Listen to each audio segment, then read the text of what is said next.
Oke, bagian berikutnya kita akan membahas salah satu fungsi dalam supply chain management, yaitu fungsi procurement.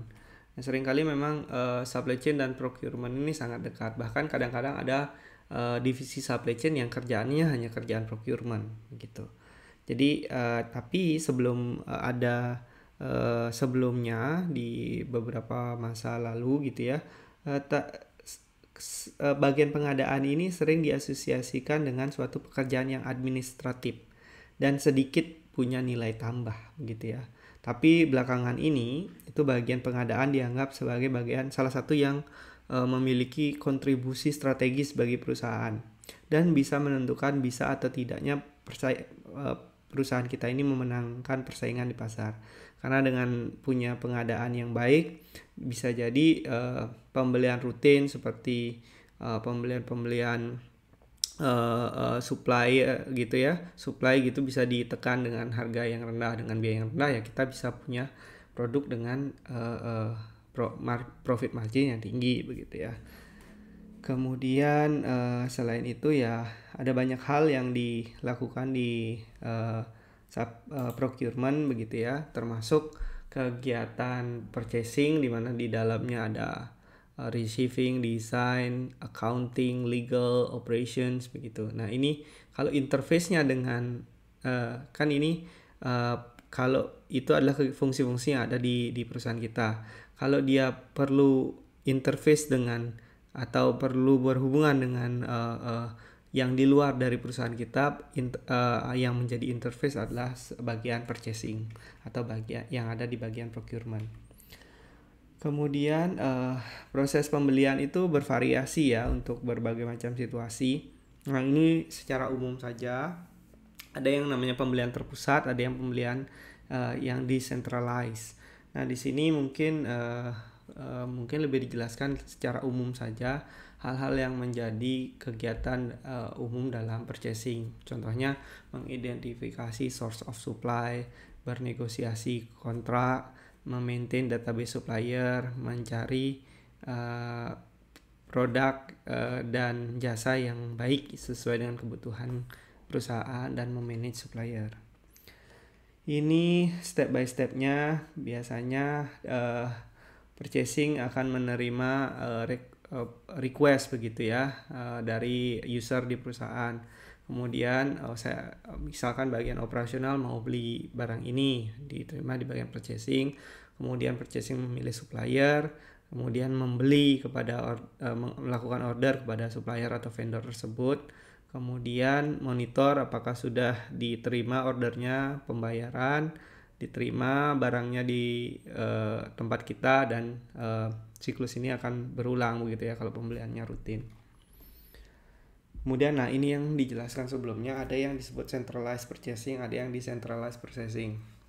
Jadi ini bisa berlaku untuk per cabang perusahaan atau bisa jadi berlaku untuk per fungsi yang ada di perusahaan. Kalau centralized artinya pembelian itu hanya dilakukan di pusat. Pembelian di pusat artinya kita bisa melakukan agregasi pembelian, di mana mungkin bisa mendapat harga yang lebih rendah. Kemudian bisa jadi mendapatkan servis yang lebih baik daripada supplier, karena kita belinya volume, belinya dalam jumlah banyak. Kemudian kalau decentralized mungkin keuntungannya adalah departemen-departemen atau masing-masing fungsi bisa lebih cepat melakukan pembeliannya, merespons terhadap shifting perubahannya itu lebih cepat. Ataupun di cabang begitu ya bisa jadi mereka cari supply yang lebih murah di daerah mereka sendiri begitu ya. Dua-duanya ada plus minusnya.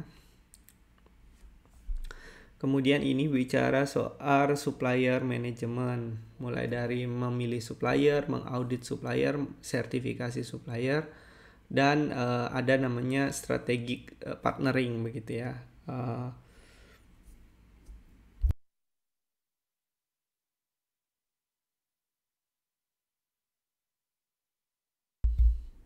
Jadi supplier yang bertanggung jawab itu dan dapat dipercaya itu memiliki peran vital dalam rantai pasok yang efektif. Misalkan saja pengiriman barang yang dan jasa yang tepat waktu dengan kualitas yang sesuai adalah salah satu contoh kontribusi supplier dari supplier rantai pasok yang efektif. Jadi salah satu peran manajer operasional itu biasanya ya bertanggung jawab terutama bekerja sama dengan bagian pengadaan untuk melakukan audit, sertifikasi dan partnership lah begitu dengan supplier-supplier yang dimiliki. Jadi ini kalau setelah kita punya list of supplier, kita bisa kategorikan supplier kita ini apakah supplier ini akan kita butuhkan untuk short term, medium term, atau long term.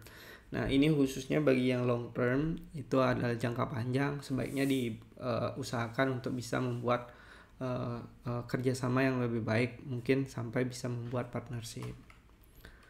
Oke, ini contoh strategic partnering. Ini perbedaan begitu ya, supplier yang tipikalnya adversary dengan supplier yang tipikalnya partner. Kalau supplier yang untuk barang-barang yang adversary itu biasanya ya dia akan punya kita akan punya banyak supplier terkait satu barang tersebut. Jadi mereka masing-masing supplier akan saling berkompetisi untuk memberikan harga yang paling murah ke kita. Tapi untuk supplier yang tipikalnya partner, kita biasanya punya satu atau sedikit gitu ya. Dan kemudian kalau yang adversary hubungannya cepat, sebentar aja, short term, maksimum, mid term lah. Kalau sudah long term partner, long term itu sebaiknya dijadikan partner. Nah, begitu kira-kira cara membaca perbandingan ini. Baik, demikian bagian supply chain management terkait procurement.